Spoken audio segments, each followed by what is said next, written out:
Welcome to America's Heroes Group. Welcome back to America's Heroes Group, our roundtable partner, She Serves, She Matters. Today is Saturday, May 21st, 2022. May 21st, my magic number. May is Mental Health Awareness and Military Caregiver Month. Our host is Kelley. I'm Sharon, Claiborne, the co-host. Our executive producer is Glenda Smith, and our digital media producer is Ivan Ortega of Scouts Honor Productions. We have our panelists on the line, Ms. Rochelle Crump. She's a U.S. Army veteran, founder and president of National Women's Veterans United. And also Ms. Sharon Stokes-Parry, a U.S. Marine veteran and board chair of the NWVU, the National Women's Veterans United. And we're going to talk about something called Freedom for All. So let us know about that. Rochelle, how you doing? Hi, I'm finding yourself. Pretty good. So good to be back with you guys. Glad to have you back. Know, that's while. Right. Yeah, it's been a minute. Yes, it has been. And thank you so much for the invitation. I appreciate it. And when you talk about freedom for all, that's just what it is. It's freedom for all, and it's a choice to have a voice. You know, when you talk about those things, every woman, I have to speak on behalf of me, a woman, and a veteran, and my own feelings about my body, about how I approach life journeys and, you know, things that affect me most, mentally, emotionally, physically, and I should have that right to have a choice and to have a voice.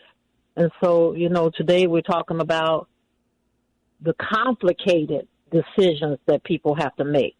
You know, a lot of times when we look at a man being involved in the process of it, he doesn't necessarily have the physical part of it. You only have the mental and emotional part of making a decision for this topic. So when we talk about the complications of it, everyone is going to have an opinion. But the opinion and the direct decision rests with the person whose body it is. You want me to stop right there? No, go ahead. Keep on. Okay. All right, great. You know, one of the things that I saw recently, and that was where Senator Collins, you know, wrote a statement about the issue, and she said it best when she stated the highest court in the land is saying to a woman, you have no power and you have no value to make those decisions that affect you. There's so much involved in the process of abortion for various reasons. You talk about families making a decision whether or not they can afford it, whether or not there are health issues that are related to the decisions. There's so many reasons why that has to be a decision. But you also look at the woman who may have been raped and may not necessarily report it as a rape. Now, they have things now that prevent pregnancy, that pill that they take, the morning after pill. You know, they have the decisions to basically carry out the pregnancy and then do adoption, or they abandon the child, and there's a whole process after that as well for the child itself who is born, who is not actually wanted, and how that child grows up and probably grows up in a system like DCFS or a state mental ward or something to that effect, or when they get older and they've been adopted, the first thing they do is they go look for who they are and why they were not wanted. And those things that have held them back all of those years or affected them permanently because of the choice that was made. And so, you know, for me, a woman should have the right, the ultimate right to make a decision whether or not she is going to be pregnant. And it also takes you back to the Constitution of the United States when we, the people, were not necessarily the people they were talking about, because certainly they were not talking about women as part of we, the people. Now, we all know that. And it takes you also to that painful time of the generations where women didn't have a choice as slaves, and they had to bear children from the slave master. They had no choice. They had no voice. So you look at those things and how it affects you even now, and just saying that about slave master gives me chills. And so when I look at the Constitution and those who are in oath to make those decisions, then who the hell are they to make those type of decisions for me or for someone who does not want to bear that burden? So this to go back to the question then. So we're talking about that, and like I said, we're looking at it from a non-biased, just open argument, open perspective. We're talking about abortion. If we're talking about abortion specifically, then when does a child's life become a child's life, and when is it just about accumulation of cells in a woman's womb? So therefore, I think that is a medical. I think that is a medical decision. Because I'm sure at some point in. But there's got to be, there has to be a moment. It has to be a scientific point where that occurs. So a lot of the textbooks say, just reading all the different information, the textbooks seem to say that it begins at conception. But then it gets into more complicated questions about, okay, well, people say, well, when does a child have consciousness? It happens at around 7 weeks after the first trimester. Hence, we have some of those restrictive laws that say, okay, maybe after that 7th week, which is not enough time. And that's science. Right. Doing that, but it's not enough time though for a lot of women who don't even know they're pregnant in 7 weeks. You know, this rules them out of abortion. So when do we say then that a child's life is a child's life, which is really literally it's the whole argument, the main dividing line, the main argument we're trying to get down to the bottom of. No, the main decision is the woman. That's the decision maker. Pretty much. Now, we wouldn't be talking about rights. We would be talking about the medical complications of someone who would pursue that, knowing that it would bring harm to them. And again, it's up to the risk of that woman who is making that decision. So if, in fact, doctors are not licensed to do abortions after a certain time, then that's something totally different. But that's not what we're talking because about. Because at that point... But wait. We're not talking about that part of it. What we're saying is the court, when they wrote the law of Roe versus Wade, they broke it down in trimesters. Yeah. And they started restricting abortions after that second trimester. But based on what you're saying is a woman should have the right to do it up until, the day before the baby's coming out. No, that's not what I said. I said when it is not a medical issue. That's different. Okay, all right. If, in fact, that law prevents medical certified doctors to say that this would do a certain thing, it would kill the woman. It would basically, I would just say just kill her. Mm-hmm. And then that becomes murder for them to do it. That's something different. Okay. So I think different. Most people would but agree. But that's not in there. Right, but I think most people would agree that, if the woman's life is at stake, and there are a lot of people out there that want to be extreme and say no, even when the woman's life, you should go and take a chance and see if the baby comes out okay and you live too. I mean, when the woman's life is in jeopardy, where we go back. Mm-hmm. Go ahead. And that's where we go back to freedom for all. Mm-hmm. Okay. The freedom to have a voice and the freedom to have a choice, because it's my body. Now, if I get medical advice that tells me not to do it, and that they are licensed not to do it, that's a whole nother ball game. And when we talk about that, that should be included in that bill. Mm-hmm. Now, it's simple. It's not. This is too complicated. Way more complicated, I think. They're making it complicated. They're making it complicated because they want to have a voice in it, and it doesn't even concern them. But that's the thing. I think generally it does not confirm that this is all males, and how many women on that Supreme Court? But a lot of women, and even you have a lot of women organizations that are also pro-life, and also they have mm-hmm. that they talk about this and are against it, and a lot of their arguments come from women as well. But I think it's extremely complicated. My big concern is I don't want any babies dying. That's my concern, and I don't want any women dying either. And I think we need to put more information, and also more resources into prevention and making smarter decisions and taking control of our bodies, both men and women, so that we don't have on pregnancies. And the data shows and suggests that, in fact, that we are as a society getting a little bit better at that. And technology is also helping that along the way as well. I think we could concentrate a lot on that.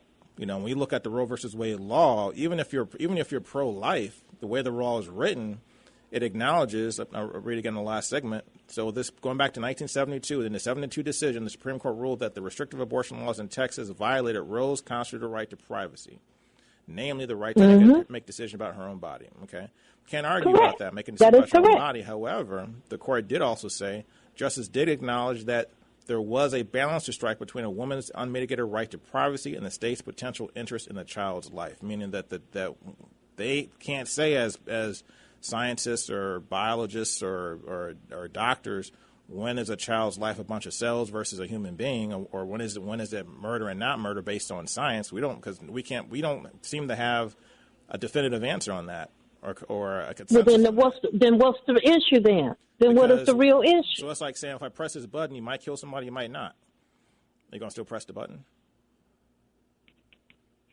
That's really what the question is. And does that preclude a professional medical doctor from doing that? The doctors will do based on what the law allows them to do. There's always going to be a market. There you go. And that's where you get the Freedom for All Act, because it is available to them as a choice and to have a voice as to what it is they will do for their own bodies.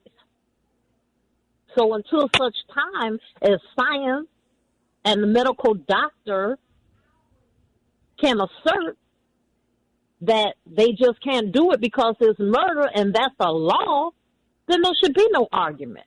But because the woman should have a choice because they're making it complicated. But it is complicated. So when does a child's life? Yes, it is complicated. When does a child's life begin? When is a child not a bunch of cells versus a human being?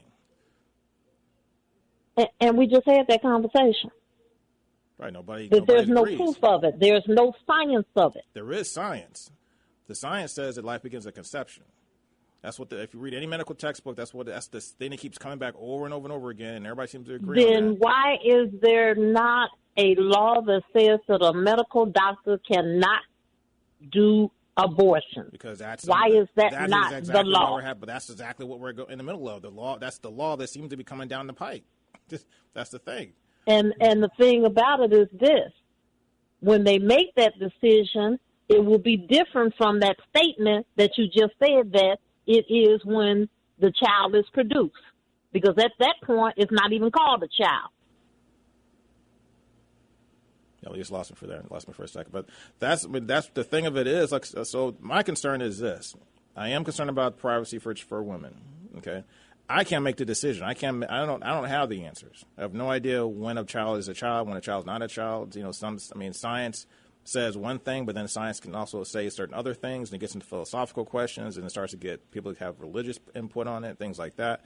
I'm all for women having the right to their own body, but then once again, and that's the freedom. That is their fact of freedom for all. Mm-hmm. Oh, Sharon, the freedom you're for their choice. Sharon, are you there with us? And the freedom for their voice. Sharon, you there with us? I'm sorry. Yeah. So right? So tell us what's your thought on this topic as well, and what is freedom for all? Still explain to me what freedom for all is. That an act? Is that legislation? What is that all about? I think it should be an act. I mean, as science grows, so does the spectrum of understanding exactly what is birth, what is a child. There's even conversation that men will be able to bear children in the near and dear future. Now, how is that? How is a man going to bear a child? I would have asked you, how would people have prosthetic limbs? Mm-hmm. Well, the thing is, I think where that question comes from is leg. So science is in leaps and bounds. We're cloning things, we're creating things, and things can be created. But I guess my point would be the United States sanctions murder every day. Mm-hmm. if we want to really get to the nitty gritty as a military woman veteran, I say don't tread on my uterus. Let me be in charge of my body. This is it's a personal decision that either a female makes alone or she makes in the company of her support system. And basically, the government needs to mind their own business. So do you like the way Roe versus Wade is written now? Do you think it's sufficient, the way the law stands? What I think it is similar to any other federal laws. Once the general law is passed, it's up to the states that are involved.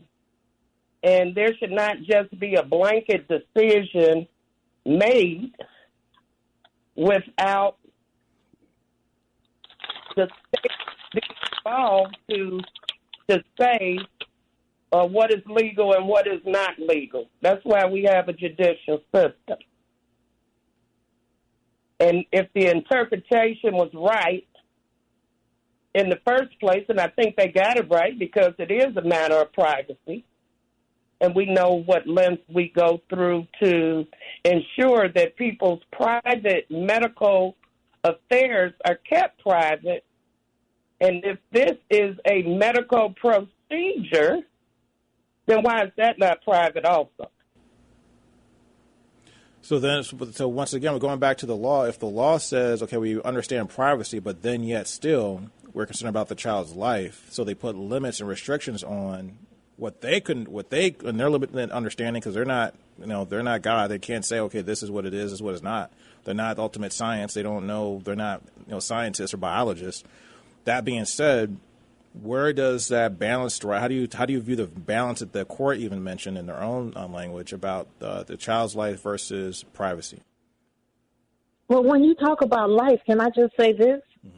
Don't just look at, why are they just looking at the life of, someone whose sperms have connected and now you're pregnant?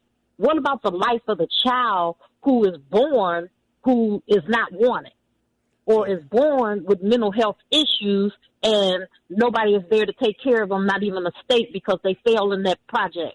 So don't just look at one piece of that legislation, because that's going to be huge down the line. All right, so you're saying that we should... If, in fact, they banned it, I'm saying, so that in that case, then, so what would you say to people that have raising children with autism, raising children with disabilities, raising children that that have all kinds of different health issues that may need care for the rest of their lives, or the people that are on the street that are out there that don't have the support systems, that suffer from mental illness, suffer from different types of things, physical. And those women who are mentally ill out here, and people taking advantage of them, men taking advantage of them, impregnating them, and then they become pregnant. The child is born with mental health issues. The child then goes into a mental health institution, and then it goes on from there and on from there. Or if the child is born and someone adopts it, then they're basically the process of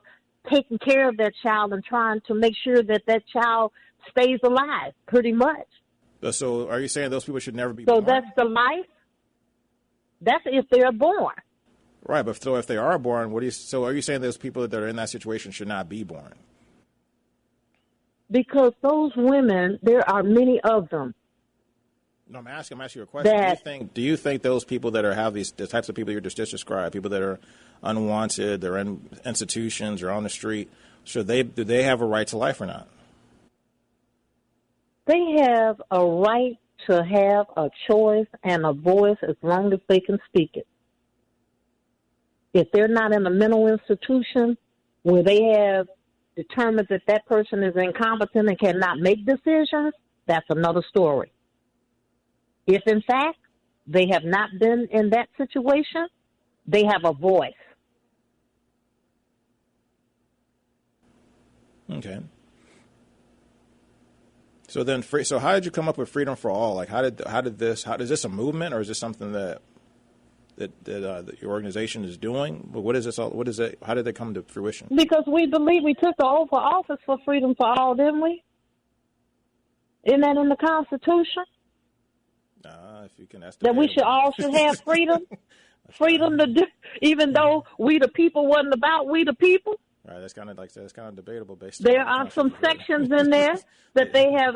They've been adding and amending it every time, every little bit ago to try to get it closer to that definition. But there you go, there you go. So you don't just make some things fit and everything fits in one box or one shoe, because it don't happen like that. Right. But still, just getting back to the main part, the crux of like I think the debate of what's going on across the country. You know, like most people, I think, agree that a person should have control over their own body, should have privacy when it comes to those types of issues. I have a serious problem with the law that's in Texas and some other states are trying to adopt this idea that you're going to report your neighbor, report somebody because you saw them with a child and didn't see them with a child. They were pregnant one day, and now you saw that they weren't pregnant. So you're going to report it to some authority, and the authority's going to come in and investigate and see what happened and start criminalizing. You know, I think abortion, no matter what, doesn't make sense to criminalize. It doesn't seem like a solution to even go down that path. But because of the fact that a lot of people view abortion as murder, they're willing to take that stance. I don't think it makes. I mean, people that used to blow up. I don't know if you remember back in the day when I was a kid, used to turn on the news and hear all the time about people blowing up abortion clinics, but then not realizing it. Roe vs. Wade was 1972. So 84, 80, 82, 84, 85, it wasn't uncommon to turn on the news and hear about people going and blowing up abortion clinics. So you want to kill the baby and the mother and the doctor at the same time. That makes no sense to me. However, you still have that question that looms. And it seems like our medical and biological community, because of the politics and because of the tenseness of this conversation, not willing to have this conversation like we're having this conversation. They're worried about the blowback and worried about being called this or called that, whatever. They're worried about the hate mail. They're worried about mail bombs coming to their house, whatever. That's been going on forever. Exactly, but people, we need that. I think we need more of that input to make a real argument about, okay, when does life begin? But you can still be pro-life and support a woman's choice at the same time, because it's all about the life. It's about the quality of life sometimes and not the quantity of life. You know, we live in a country where they care more about their pets than children. Absolutely. I've seen that. Absolutely. And who give a dog a funeral and won't help utilize another person. A child won't have a starving child on the corner. Right. You know what I'm saying? So if you support a woman's choice, you know, you and it's kind of like you were saying back in the 80s. I remember when it was criminal to try to uplift yourself out of poverty. Mm-hmm. Mm-hmm. In some cases, it still is. Uplift yourself out of poverty if you got $1 over what the government said you should have, and now all of a sudden you out of a house. And now where's the quality of life for the rest of your children? Mm-hmm. You know what I'm saying? We need to be farsighted and not make this a political football. I agree with that. And basically that's what it is. Absolutely. It's a political football, and it to me is aimed at reversing rights that women should have for themselves. Mm-hmm. We should have that choice. This is our body. We take care of it. This is the same body where we raised our hand and pledged our allegiance to this United States of America. Rochelle, and the United States of America owes us something. They owe us the right to choose what goes in and what comes out of our bodies. Bravo, bravo, National and I think Veterans United. When I called them Thursday, Rochelle and Sharon, I knew what I was getting for this show. Because I know Rochelle and Sharon weren't going to cut their teeth about what's right. It's your choice, your body. I knew they were going to stand up. Go ahead, ladies. But I still got to throw in the fact that we still have to get to that argument. When does a child's life begin? You know what I'm saying? That's to say, because like if we're going to be unbiased and keep it real, then that is still always going to be, that question is always going to be on the table. Otherwise, why have any restrictions on abortion? It begins when I say it begins because it's our body. That's what Rochelle and Sharon are saying, based on just women, and then women veteran. You can serve this country, but you can't determine whether you want to have a baby or not. Are you serious with this piece? Really? Okay, at 37, I thought I was pregnant. I was on birth control pill, but guess what? I was going to have an abortion because Glenda don't want any children. Never have. That didn't make me a bad person. That meant as a woman, my uterus, my choice. That's just the bottom line. It's my business. And I have to answer to God. Nobody else. This is my uterus. Go ahead, Rochelle and Sharon. We're going to end the show. And let's just say this. This is the biggest distraction ever to get away from looking at violence, inequality, and poverty. Yep. That's what this is doing. Yep. It's trying to take away what's really important here because our bodies shouldn't be important to anybody but us. That's right. That's right. And so if they put as much processes in place to deal with these other issues that are everybody's business, then we wouldn't be having this conversation. But, Rochelle, this is what I don't like.